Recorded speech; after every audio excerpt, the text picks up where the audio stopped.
আর একটা আসতেছে না, এই যে এটা, এটা কিন্তু জিন্দা আছে, এই যে দেখেন, এই দুইটা হয়ে গেল।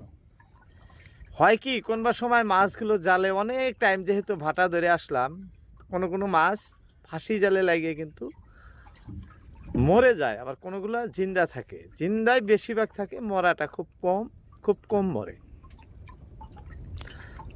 যাই হোক, দেখতে দেখতে আমাদের 2টি ইলিশ হয়ে গেল। অবশ্যই আরও আসবো। খুব সুন্দর সুন্দর ইলিশ বর্তমান।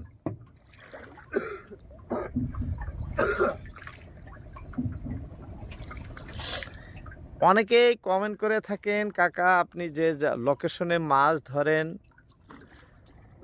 আমরা যাইতে পারবো কিনা। এখানে মাছ ধরার কোনো বাধা নাই, এটি আমাদের সরকারি রেভিনিউ প্রাপ্ত নদী।